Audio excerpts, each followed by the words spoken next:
não é? E nós que somos os privilegiados, porque já estamos em contacto com a doutrina espírita, que é a única que pode, explica o porquê destas situações, que não são acaso, têm uma razão de ser, como tudo no universo, tem um porquê. Nós é que ainda não conhecemos todas essas dimensões dos porquês e às vezes ainda vacilamos, mesmo sabendo, ainda vacilamos um pouco e nos sentimos muito fragilizados com essas coisas que vão acontecendo. Claro que existe sempre a caridade daquilo que está a acontecer e o pensamento bom para os acontecimentos, mas às vezes também vamos mais para além disso e reclamamos com aquilo que está a acontecer. Então, o tema é esse, as catástrofes e as mortes coletivas segundo o Espiritismo, e não podia começar a abordar este tema sem ir aos princípios da doutrina espírita, mesmo para quem possa estar ainda pouco em contacto com os livros da codificação, com a doutrina em si. Eu tinha que começar exatamente pelos princípios básicos do Espiritismo. Sem isto, sem estas bases, não é possível explicar aquilo que depois vamos falar a seguir. Nem é possível explicar estes mesmos acontecimentos. Temos que os inserir nestas bases. Então, alguns já conhecem isto de sobejo, mas de qualquer maneira é sempre bom relembrar. A existência de Deus, a inteligência suprema, a causa primária de todas as coisas. Não há acasos no universo. Tudo tem a sua inteligência presente. E isso é um aspecto que nós temos que interiorizar, confiar, fazer a nossa parte, mas aquilo que não podemos fazer, aceitar como decorrente do trajeto que temos que efetuar. Depois, a existência e a sobrevivência do espírito. O espírito já existe, está cá, dos dois lados da vida, com corpo físico ou não, pode estar sem corpo físico, mas depois da morte física permanece no mundo espiritual, que é a verdadeira vida. Nós é que, na nossa limitada visão, estamos só a ver o imediato. Então, para nós, esta vida aqui é que é muito importante. E esquecemos que isto é só um momento, uma passagem. A realidade nossa é da vida espiritual. Essa é que é permanente.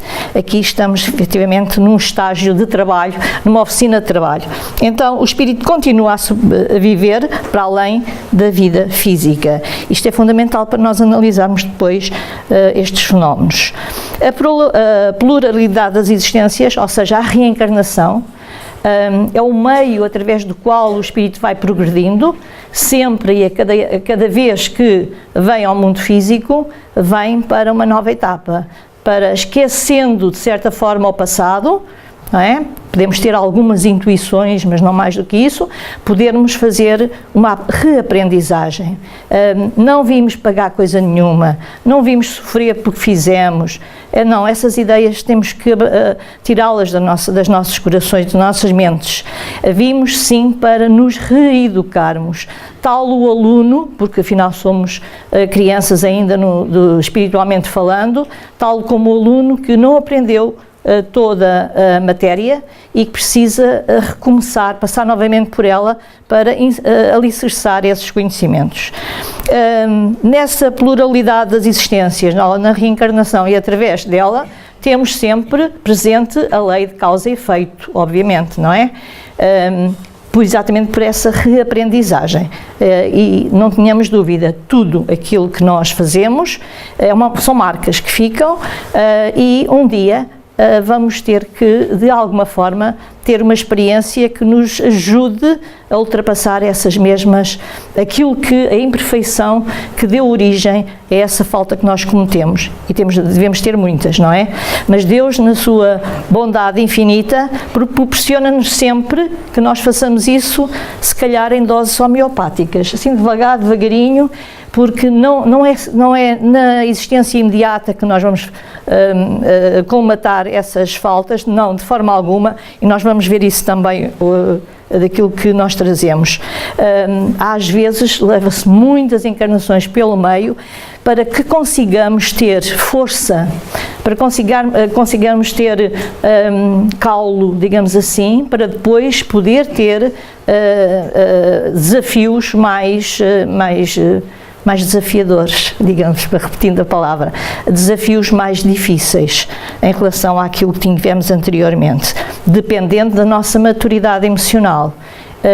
Tal como a criança, à medida que a criança vai crescendo, vai-se lhe dando algo mais, alguma responsabilidade, e ela já pode depois superar algumas situações sem o amparo dos pais, não é? Portanto, já consegue trabalhar por si própria. Nós ainda somos muito dependentes. Depois ainda a pluralidade dos mundos habitados. Jesus disse, há muitas moradas na casa do meu Pai, logo há muitos lugares para viver, não só, e nós não os conhecemos também, não é?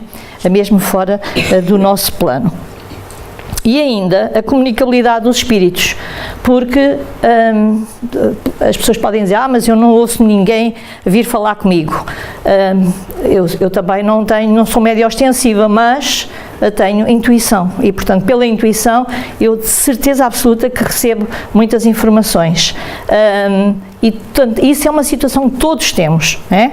Então a comunicabilidade acontece, tanto assim que somos muito mais influenciados do que aquilo que imaginamos, e isso é-nos dito no Livro dos Espíritos, e tanto assim que somos tão influenciados que às vezes até temos umas companhias menos boas, não é? Que nos influenciam. De acordo, também só estão porque nós proporcionamos e damos condições para estarem, porque nós damos essas condições de inferioridade, de algumas fragilidades, porque claro, não somos santos, não é? De forma alguma. Então, estes princípios, e aqui é importante começar e relembrar os mesmos.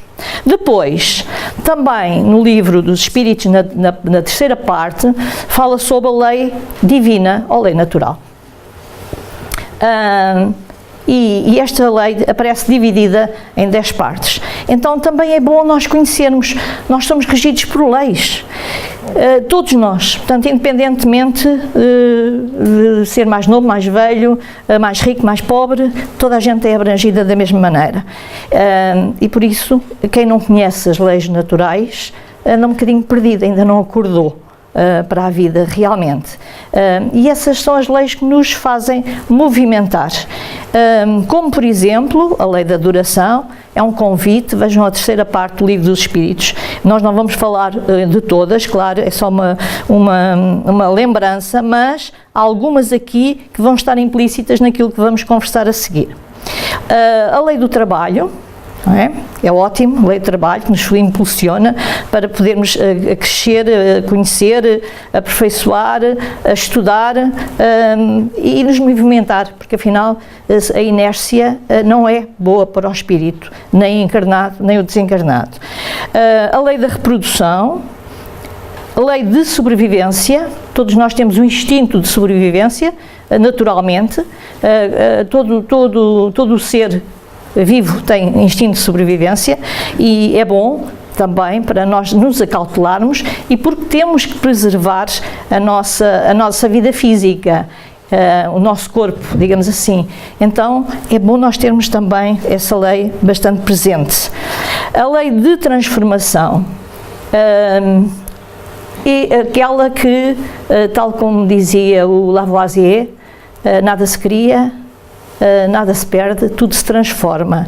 Então é necessário essa transformação a todos os níveis, e ela vai estar presente, muito presente neste tema que estamos a abordar hoje.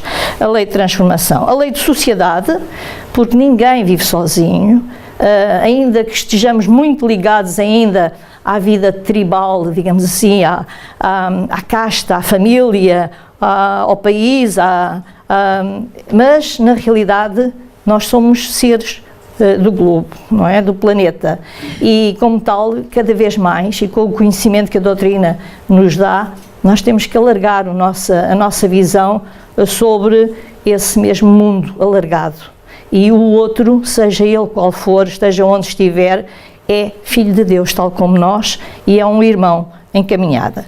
Então, lei de sociedade, lei do progresso, aquele que nos, quer queiramos ou não, quer o homem queira ou não, tem forçosamente que percorrer. E pode não querer, é um problema, é um livre-arbítrio, está implícito, mas na realidade, mais tarde ou mais cedo, terá que o fazer. Não pode parar, ninguém pode parar. Pode estacionar, mas não pode ficar eternamente estacionado. Então, a lei do progresso. Depois, a lei de igualdade, que é óbvia, a lei de liberdade, liberdade equivalente também ou ligada à lei à grande responsabilidade, porque quanto mais livres, mais responsáveis, não é? E, por último, aquela lei que junta tudo, de justiça, de amor e de caridade. Então, estes são as bases que eu achei que era importante trazer antes de avançar. Deixa-me cair para trás. Acho que avancei demais. Bom, então Kardec, no Livro dos Espíritos, ao perguntar aos Espíritos, e está no Livro dos Espíritos, ao perguntar se a transformação é uma lei natural, obteve a seguinte resposta. Já vimos pelas leis que é uma lei natural. É necessário que tudo se extinga para que renasça e se regenere. Porque aquilo a que chamais a morte dos seres vivos é apenas uma transformação que tem por objetivo a renovação e o melhoramento de todos eles. Então, reparem, porque na realidade ninguém morre, apenas mudamos de plano. Nós é que estamos agarrados aos nossos familiares, ao nosso próximo, ao amigo, ao filho, ao pai, à mãe, que deixamos de ver fisicamente e, portanto, quando a pessoa desencarna, quando a pessoa muda de zona para viver, nós sentimos muito, porque na realidade não é a mesma coisa de ir para o Japão. Porque ao Japão ainda temos o WhatsApp para nos fazer o FaceTime para vermos e quando a pessoa parte para o outro lado, é evidente que não conseguimos ver, podemos ter contactos, sentimos bem com as lembranças, mas agora que é uma altura muito comum em que as pessoas procuram muitos lugares menos próprios para se lembrarem dos seus familiares, não é? Que é o cemitério, ainda que possam lá ir, mas lembrar lá é questionável, mas cada um fará de acordo com o seu conhecimento e será uma aprendizagem individual, nós não podemos impor aos outros, é um tempo, cada um fará de acordo com aquilo que vai aprendendo, mas não é um bom local, isso não é, para se lembrar aqueles a quem amamos. E se amamos, eles seguem o seu caminho, temos que os deixar ir. Não podemos prendê-los com os nossos pensamentos. O pensamento é tramado, não é? Retém. Então, também diz que tudo é necessário que tudo se extinga. Se nós, quando nascemos, já sabemos que vamos morrer, não é? Estamos logo a caminhar para a outra etapa. E este vai e vem é da lei natural. É da lei natural. Claro que é difícil para quem acha que a vida começa no berço e acaba no túmulo, pois é um vazio. Deve ser muito difícil para as pessoas que acham que é só isso. E nos tempos que correm, as pessoas acharem que é só isso, é difícil de perceber, não é? Com tanto conhecimento. É o não querer ver mesmo. Porque depois nada se explica nessa ótica, só se explica na ótica que a doutrina espírita tão bem nos dá. Então, na questão 728, está aqui bem explícita a resposta que foi dada a Kardec. Depois também na questão 733, quando é perguntado com que finalidade Deus sujeita a humanidade a flagelos destruidores. E a resposta também está muito clara. Diz, para fazê-la avançar mais depressa. Esses transtornos, contudo, são muitas vezes necessários para fazerem com que as coisas cheguem mais prontamente a uma melhor ordem, realizando-se em alguns anos, o que levaria muitos séculos. Depois vamos ver ali mais à frente, porque o progresso se dá sempre em dois caminhos. Nós nem percebemos, mas depois acontecem estes abanões, estas comoções, e são abalos que causam diferentes modificações, até a nível físico, exatamente para provocar essa mudança. E tem muitas coisas associadas a essas situações que vamos falando. Então, do Livro dos Espíritos. Depois, como se vê, a codificação é riquíssima para nós estudarmos. Como eu ouvi uma vez, é preciso ler 5 vezes e depois começar a estudar. E eu, na altura, como estava no início, achei que era uma violência aquilo que estava a dizer. Isto depois é que fui percebendo que é mesmo assim. A gente sempre encontra algumas coisas que percebe que não sabe o suficiente, mesmo que tenha já lido muitas vezes. Só uma vez ouvi do Raul Teixeira, só com uma questão do Livro dos Espíritos teve a dar uma palestra 1 hora. E eu pensei, mas em que questão é que ele se baseia para estar 1 hora a fazer uma palestra? E era só uma questão. Portanto, para chegar àquele nível de, numa questão, fazer uma abordagem e fazer uma palestra de 1 hora, sem se repetir, é realmente já um conhecimento mais profundo. Por isso é que é preciso ler muito e começar a estudar depois. Portanto, fica o convite.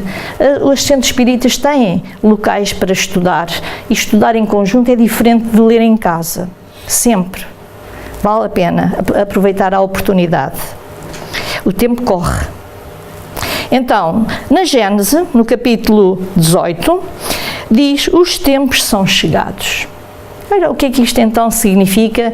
E já tem tantos anos a Gênese, não é? Já foi dito há tanto tempo, mas já estavam a chegar os tempos. Diz-nos assim: dizem-nos que de todas as partes, que os tempos marcados por Deus, em que vão ocorrer grandes acontecimentos para a regeneração da humanidade, são chegados. Isto está no item 1. Chegaram. Depois, diz ainda, mais à frente, na criação tudo é harmonia. O homem é que desarmoniza. Tudo revela uma previdência que não se desmente, nem nas menores, nem nas maiores coisas. Nós encontramos sempre tudo muito harmonioso. O homem é que mexe e mexe mal.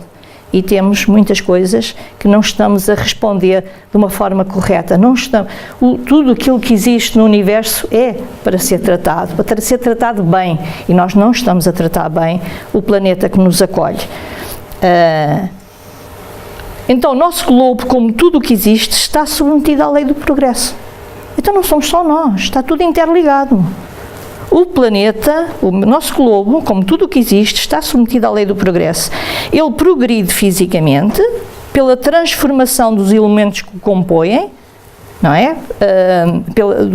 Que o compõem, e moralmente pela depuração dos espíritos encarnados e desencarnados, atenção, que o povoam. Porque o planeta não é só povoado pelos encarnados, é também pelos desencarnados. Então todos compõem habitam o mesmo globo.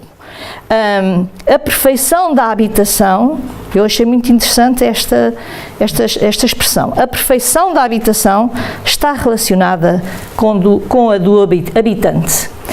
Então, quer dizer que estamos em paralelo. O globo, para evoluir, nós temos que evoluir também. Nós evoluímos, fazemos com que o globo também evolua. E isto está em parceria. E nós não podemos travar essa progressão.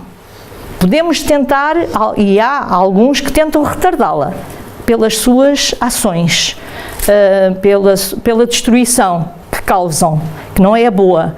Mas, inevitavelmente, temos que fazer essa progressão.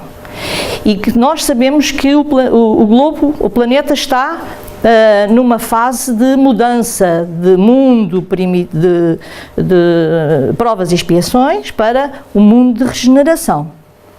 E nós, será que depois temos condições vibratórias para viver nesse mundo de regeneração que há de vir?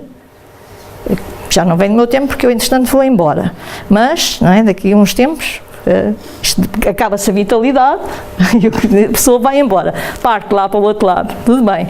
Mas depois vem, não é? Novamente, várias vezes, e sem dar conta, vem encontrar algumas coisas diferentes. E isto vai havendo a tal progressão, não com aqueles que cá ficam, porque também não podem estar há um tempo limitado. E ainda bem que os espíritos partem para estarem do outro lado um tempo a estudar, a aprender, a aperfeiçoar-se e depois virem com ideias novas para, novamente para cá, para fazer essa progressão paralela com o planeta. Então, as duas coisas estão interligadas. E o que é que acontece caso a pessoa ou os seres que não têm, o que é que acontece aos seres que não têm condições vibratórias para permanecer no planeta, que passou para um mundo de regeneração? Acontece aquilo que aconteceu e que é contado no livro de Edgar Armand, que é Os Exilados de Capela, não é? E é interessante perceber-se, ler-se até o livro, e pode-se recorrer à net e perceber o que é que aconteceu àqueles seres que ficaram ali arraigados ao mal,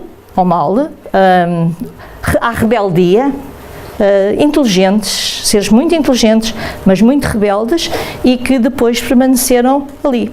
Regrediram? Não. Vindo para a Terra, para um planeta que estava a fazer a sua caminhada? Não, não regrediram. O espírito não regride.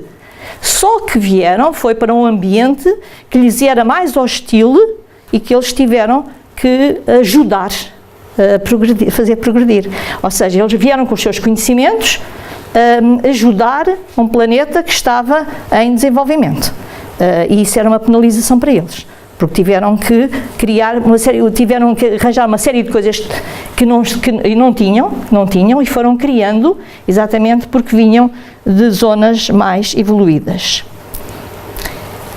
Então, continuando, no mesmo capítulo, este duplo progresso, ou seja, do planeta e dos seres, não é só do ser humano, é também os animais, das plantas. Temos visto isso ao longo do tempo, temos visto também a progressão dos seres, não é? Até a dimensão dos seres, não é? Já não estamos no tempo dos dinossauros, estamos noutros tempos. Então, este duplo progresso se realiza de duas maneiras. E é também bom atender a estes dois aspectos, porque se de uma forma, uma das formas é lenta, gradual e insensível, ou seja, vai acontecendo e nós nem nos damos conta, não é? Por exemplo, damos-nos conta que quando temos agora uma criança na família e de repente elas fazem coisas que eram impensáveis, de uma forma tão natural, tão espontânea, tão intuitiva. Porquê? Não é? Como é que se explicaria isso? Se não fosse pela lei da reencarnação. Então, esse progresso faz-se desta forma lenta, gradual, insensível, mas também, e aqui é que está o tema, por mudanças mais bruscas. Cada uma delas resulta num movimento ascensional mais rápido, que marca por características acentuadas os períodos progressivos da humanidade. Esses movimentos mais bruscos, subordinados nos detalhes ao livre-arbítrio, quer dizer que o homem, as coisas estão previstas, mas o homem tem o seu livre-arbítrio e influencia. Portanto, esses movimentos subordinados nos detalhes ao livre-arbítrio dos homens são, de um certo modo, fatais no seu conjunto, porque estão submetidos a leis como as que se operam na germinação, no crescimento e na maturação das plantas. Aqui o exemplo da natureza, para nós olharmos para a natureza e tirarmos as nossas ilações, não é? Então as plantas precisam desse tempo, tempo para germinar, tempo para crescer e tempo para maturar. Nós também. Ninguém passa do 8 para o 80 no instantinho. Assim, em termos de aperfeiçoamento, não é?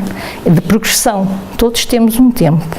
E se é verdade que o conhecimento intelectual é mais fácil, se adquire mais rápido, o conhecimento espiritual e a maturidade emocional leva muito tempo, muito tempo. É mais difícil. E nós não podemos progredir se não tivermos essas duas asas, não é? A asa do conhecimento e a asa do amor, a asa da moralidade. E esta é uma imagem do acontecimento relativamente recente, mas ainda neste capítulo dos tempos são chegados, no item 6, diz-nos assim: os homens, com a sua inteligência, chegaram a resultados que jamais haviam sido alcançados sob o ponto de vista das ciências, das artes e do bem-estar material. E é um paradoxo, porque o homem evoluiu tanto em termos tecnológicos e não tem condições e sente-se infeliz. Porquê? Porquê que se sente infeliz? Tem tudo. Tem aquilo que não tinha antigamente, não é? Eu sou do tempo da máquina de lavar roupa ser assim ainda para algumas pessoas, que se lavava nos tanques e noutros locais.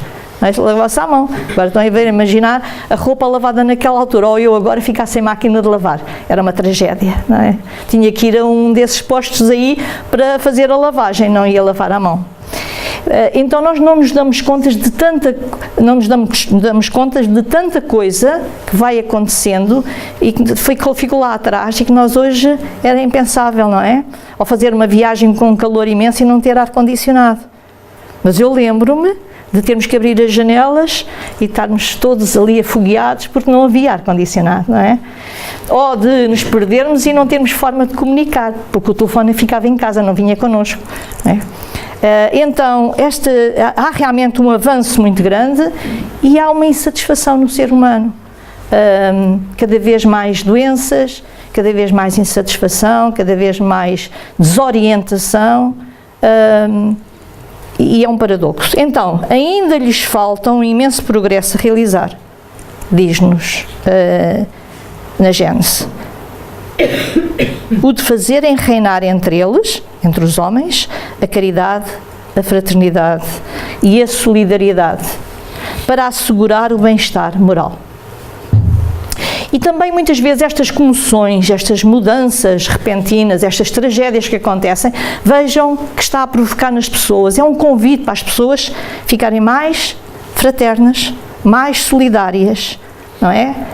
E com vontade de auxiliar também e criar bem-estar para os outros.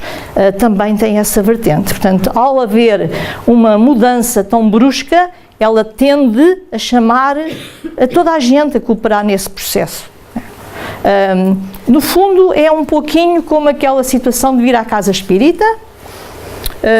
A pessoa sente-se mal, é perturbada por aquilo que antigamente se dizia que era um encosto, não é? Por algum espírito que anda a acompanhar. E depois o que é que acontece na casa espírita? Pela benevolência das entidades espirituais que trabalham em prol do bem. Auxiliam os dois lados da vida. Auxiliam aquele que vem, educando, auxiliam o outro que também está a assistir aos nossos estudos, às palestras e também são chamados a perceberem qual é o caminho e, ao mesmo tempo, estão a auxiliá-los também a eles, que andam perdidos muitas vezes, não é? Ou perdidos de uma forma ou de outra, é sempre uma perdição. Então, isto tem neste capítulo dos tempos são chegados. No capítulo 18.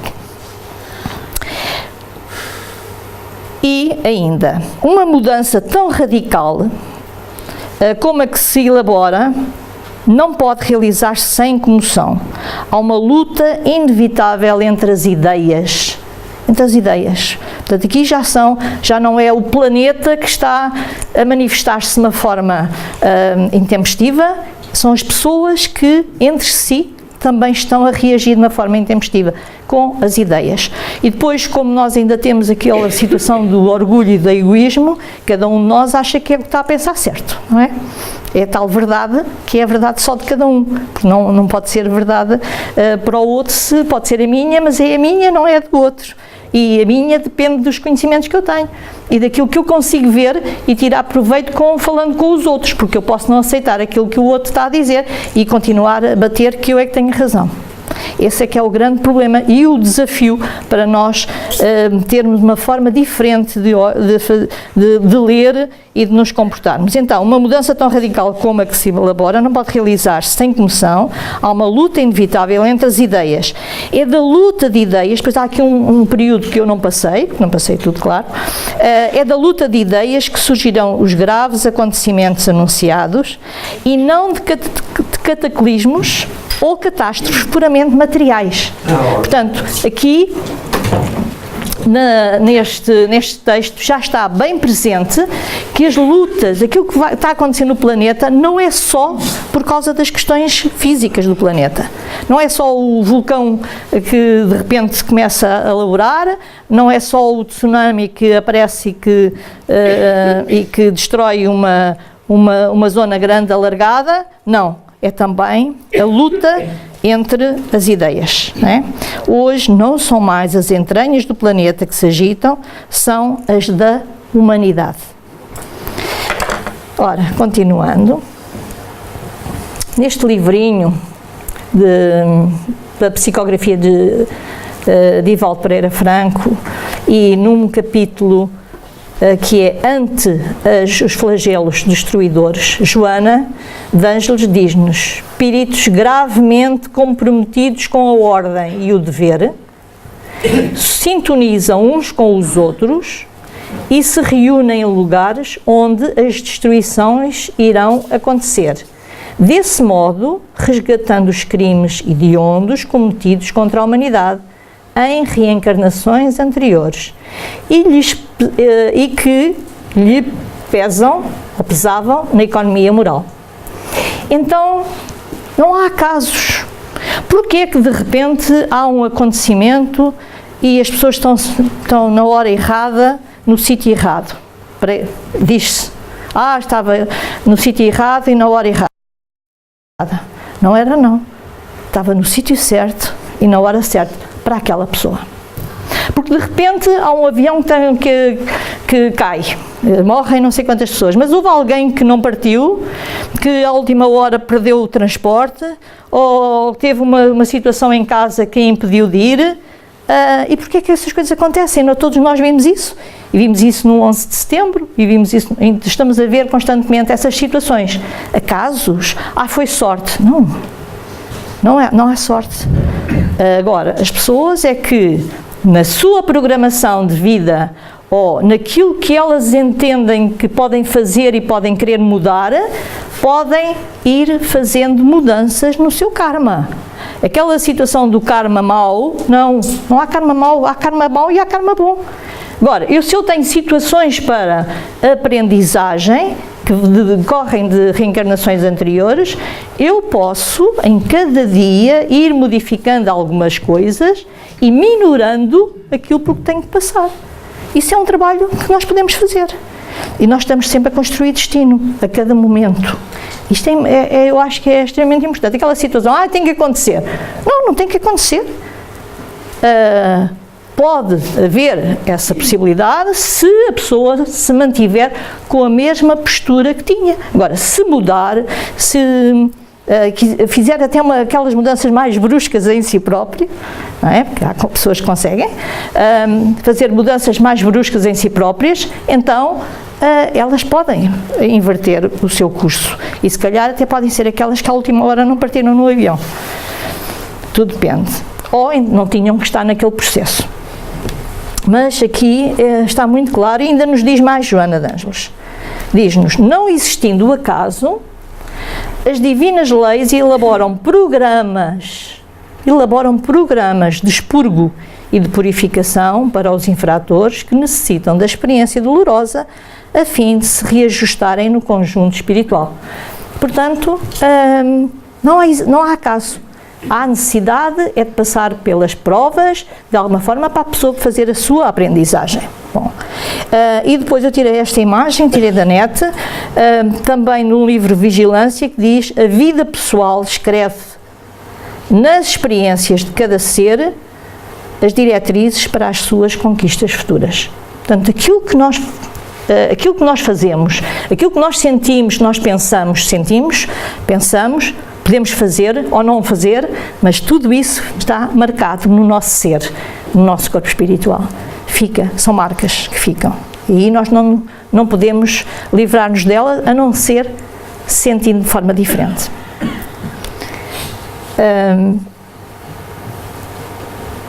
Depois, voltando à Gênese, no capítulo 11, tem imigrações, acho que é capítulo 11, não sei, já vou, não me lembro já. Imigrações e imigrações dos espíritos, ou seja, partida e chegada dos espíritos. E está lá mesmo esse capítulo. No intervalo das suas existências, todos nós sabemos, eu creio que toda a gente sabe, que quando entre uma vida física e outra vida física, há um tempo no mundo espiritual, que é o verdadeiro lugar a que nós pertencemos. No intervalo das nossas existências corporais, os espíritos estão no estado de erraticidade e formam a população espiritual ambiente da Terra. Portanto, eles continuam a fazer parte do ambiente espiritual da Terra. Os que estão do lado de lá e nós. Pelas mortes e nascimentos, essas duas populações se lançam incessantemente uma na outra. Umas partem, as outras vêm. É um ir e vir, partida e chegada. Há um textinho até de partida e chegada que é interessante e que até nós podemos às vezes dar àquelas pessoas que ficam de repente sem alguém, que partiu e ficam assim muito incomodadas. Já tenho dado, e as pessoas depois durante muito tempo não dizem nada, mas depois acabam por pensar bem no texto e acabam por dizer, lembrarem-se mais à frente, passado aquele momento mais difícil.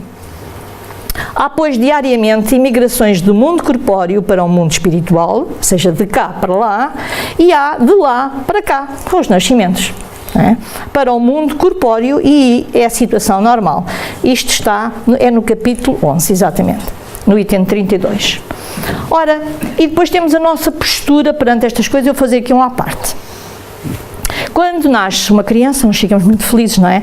Aquele ser que vem para o seio da família, tão bonitinho, como é que vai ser? Pronto, temos as coisinhas todas para receber, não é? Ainda bem que há o esquecimento do passado, porque senão podíamos perceber que aquilo era um inimigo do passado, ainda bem, e colhemos, porque isso é a lei do amor em ação, e colhemos para desenvolver em nós aquele sentimento de carinho, de amor, etc. E ficamos muito felizes. Mas para o espírito ele vem para a prisão. Para o espírito ele saiu da liberdade e vem para a prisão. Depois, quando a pessoa parte, nós choramos muito, é saudade, e a saudade é dos dois lados da vida, o espírito que parte também tem saudade, mas o espírito libertou-se. Às vezes liberta-se, mas ainda tem cá muitas coisas tem muitas culpas ainda, sentimentos muito complicados. Mas o facto é que se libertou e passou para uma outra nova etapa. E como o ser humano vê as coisas completamente ao contrário. E é difícil nós mudarmos estas posturas. Bom, então, vamos continuar. Ora, em certas épocas, determinadas pela sabedoria divina, essas imigrações e imigrações se realizam em massas mais ou menos consideráveis, em virtude das grandes revoluções que fazem partir ao mesmo tempo quantidades enormes de espíritos que logo são substituídas por quantidades equivalentes de encarnados. E isto muitas vezes acontece por zonas. Às vezes acontece numa zona, às vezes acontece num país, e pronto, e vai acontecendo aqui e acolá. Mas isto neste momento está a acontecer com maior velocidade, porque os tempos são chegados, então as coisas estão a acelerar um pouquinho, certo? Ou também temos mais conhecimento das coisas pelos meios tecnológicos que temos à nossa disposição. Isto é do item 34 do capítulo 11. Os flagelos destruidores e os cataclismos devem, portanto, ser considerados como ocasiões de chegadas e partidas coletivas. Meios providenciais de renovar a população corporal do globo, de retemperá-la pela introdução de novos elementos espirituais mais depurados. Às vezes, nessas massas, vêm espíritos cariz mais elevado, que vem exatamente para ajudar o planeta a dar a sua, fazer a sua progressão mais depressa. E na partida, bom, aqueles, às vezes o homem velho, não velho de idade, mas velho porque tem costumes velhos e vícios arraigados e que vai ter um tempo de aprendizagem e quem sabe na próxima vinda já vem com outras ideias, com a experiência que adquiriu, que somou às anteriores, fez o update, não é? Fez o update da sua vida, fez o update para a vida, para o seu corpo espiritual e depois vem com esse acúmulo de conhecimentos já e com o conhecimento vivido no mundo espiritual e vem de novo para a Terra já com outro ânimo. E nesta ida e vinda as coisas vão criando o seu progresso. O progresso que tem os dois lados. E tem os dois lados que nós falámos há bocado, são as duas formas. Isto está naquele capítulo 11, que é imigrações dos espíritos. Observa-se que todas as grandes calamidades que dizimam as populações sempre são seguidas de uma era de progresso na ordem física, intelectual ou moral e, por conseguinte, na condição social das nações onde elas aconteceram. É que essas calamidades têm por finalidade realizar uma remodelação na população espiritual, que é a população normal e ativa do globo. No mesmo capítulo, no item 34. Então, se isto é assim, porque é que a gente não se está a preocupar? Olha, pronto, vão todos e não sei o quê, não temos que fazer nada. Não é assim. Não é assim. A sociedade tem obrigações, é a lei da sociedade. E associado à lei de progresso, nós temos obrigações coletivas de criar melhores condições para prever cataclismos, que possam as pessoas estar mais preparadas, preparar edifícios com melhor estrutura para não terem os abanões de um tremor de terra, sei lá, tantas coisas que nós podemos fazer, evoluindo, trabalhando para esse bem comum e principalmente não fazer tão mal ao planeta como nós fazemos. Se cada um cuidar do seu lixo, das suas ações, certamente no conjunto somos apenas areias no conjunto, mas a praia faz-se com a areia, com os vários grãos de areia. E os desertos também. Então, cada um de nós tem responsabilidades individuais, responsabilidades coletivas e o facto de sabermos que as coisas têm que acontecer, mas nós temos o instinto de preservação e quanto mais tempo tivermos cá para aproveitar a encarnação, que dá tanto trabalho nascer, então se chegamos cá e não aproveitamos, é uma desgraça, não é? Portanto, acho que é esse também o convite. Então, aproveitar o tempo que temos. E depois vem a nova geração, que também está na Gênesis. Eu só trago aqui, porque eu sei que a Leonor deve ter trazido aqui o tema muito bom que ela tem, se não trouxe, ela que traga. Ela tem um tema sobre a nova geração, às crianças da nova geração, e é um tema que ela apresenta de uma forma excelente. Aqui só vamos fazer uma referência. As grandes partidas coletivas não têm somente por objetivo ativar as saídas, mas também transformar mais rapidamente o espírito das massas, livrando-as das más influências e dar maior ascendência às novas ideias. Reparem, nós temos às vezes os nossos filhos, nós preocupamos-nos com quem é que eles andam, certo?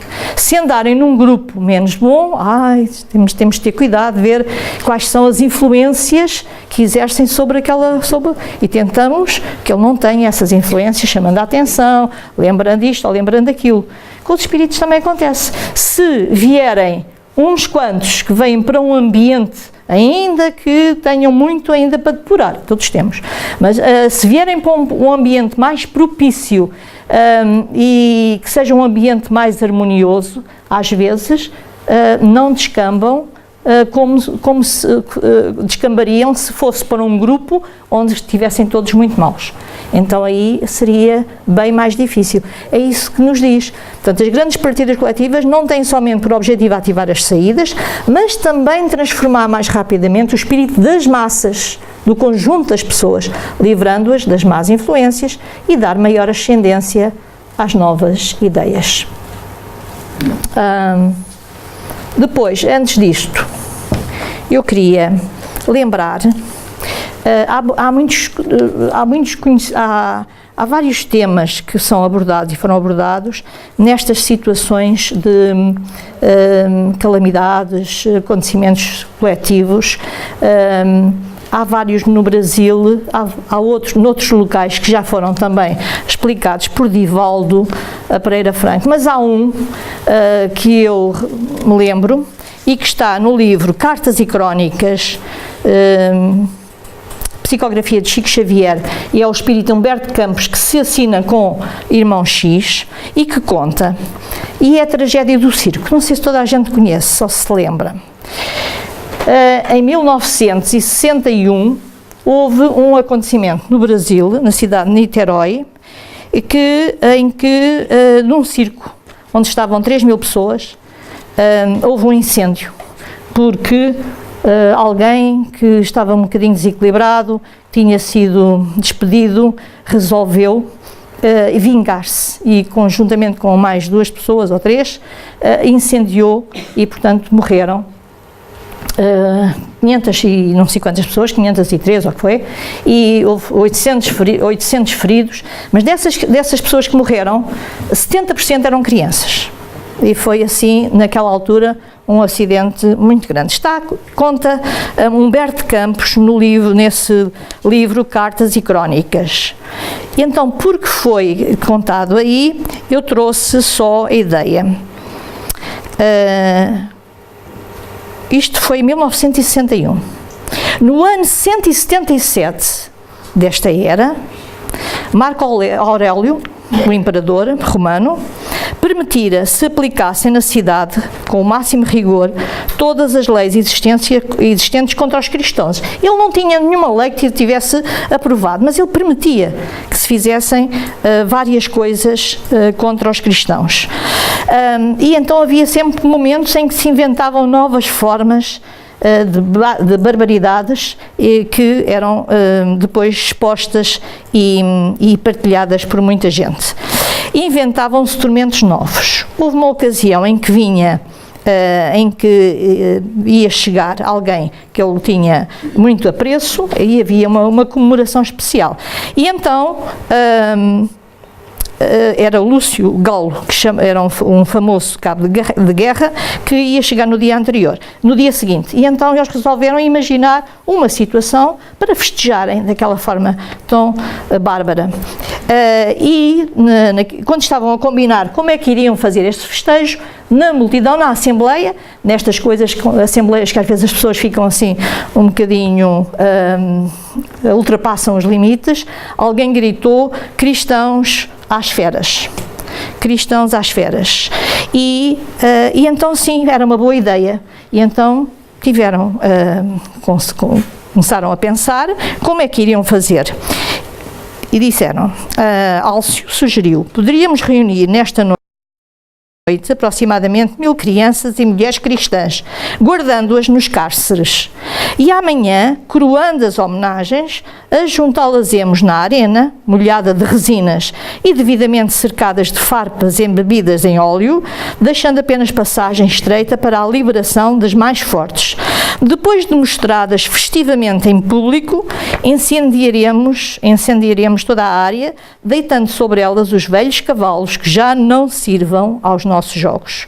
Realmente, as chamas e as patas dos animais formarão muitos lances inéditos, diziam eles. Portanto, ia dar assim uma festa muito grande para eles. Quase 18 séculos depois, sobre este acontecimento, aconteceu aquilo em Niterói. Entretanto, a justiça da lei, através da reencarnação, reaproximou todos os responsáveis, que em diversas posições de idade física se reuniram de novo para dolorosa expiação. A 17 de dezembro de 1961, na cidade brasileira de Niterói, em comovedora tragédia num circo. Então, de 177 até 1961, aquelas pessoas tiveram várias encarnações. Mas a bondade divina permite que as pessoas só venham a fazer a última etapa, não é? Aquela última etapa que nos fala na lei penal, no livro O Céu e o Inferno, que é arrependimento, expiação, reparação. E só estes séculos passados é que aquelas pessoas se voltaram a encontrar, estiveram ali juntas para, algumas delas, porque só foram 500, estavam lá 3.000, outros 800 ficaram feridas, mas não morreram, pudessem ultrapassar aquela situação que tinham causado no tempo romano. Então, claro que ao dizer isto, ao falar isto, não quer dizer que nós tínhamos de ter aquele pensamento quando aparece alguém com uma deficiência física, se calhar aquela pessoa suicidou-se. Aconteceu aquela tragédia, devem ter feito muita coisa em conjunto, muito mal. Não é isso. Não é isso, porque há muitos espíritos que pedem provas difíceis e não estiveram naqueles processos, mas pedem essas provas porque sabem que vão dar um salto qualitativo na sua vida, na sua progressão, na sua caminhada evolutiva. E por isso, às vezes juntam-se a estes processos. Agora, são situações que têm que ser resolvidas. E depois também há, certamente alguns conhecem, aquele prédio Joelma,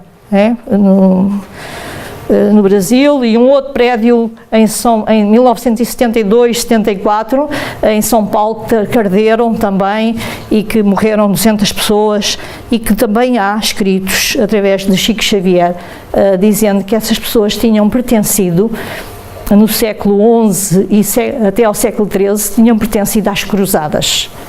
Ou seja, em nome de Deus, tinham feito uma série de coisas e, portanto, passaram depois por aquelas experiências. Portanto,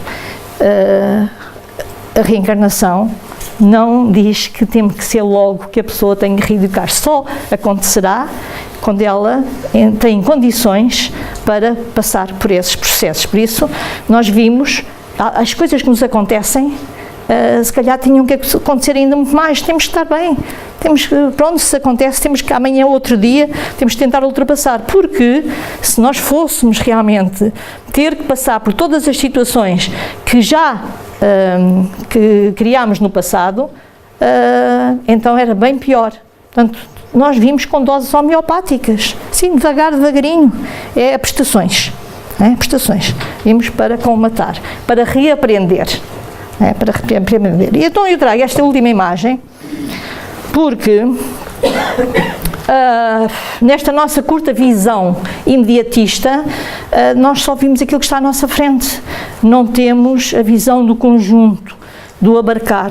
Quando nós passamos para o mundo espiritual, em alguns casos não temos logo essa possibilidade, possivelmente, mas quando temos a possibilidade de perceber o para trás, e nós ficamos tão mal porque temos tanta coisa ainda para aprender, e ainda nesta vida, coisas ainda no dia a dia, cometemos tantos erros e esquecemos daquilo que estamos a aprender, até quem está já na doutrina, tem esta ferramenta fantástica.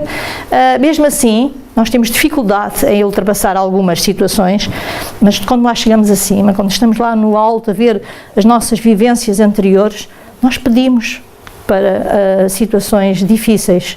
Portanto, nós estamos num planeta de provas e expiações. Além disso, estamos encarnados uma mistura de seres. De alguma forma, estamos no sítio certo, na hora certa, na família certa, ainda que não queiramos que assim seja. E com os companheiros de trabalho, que às vezes, tal como nós somos, para eles, também são para nós difíceis. Então, mas estamos lá por alguma razão. Há sempre uma razão. E nós temos é que tentar perceber e aceitar e mudar, ir contornando as situações e aprendendo com aquilo que vai acontecendo. É no fundo essa a mensagem.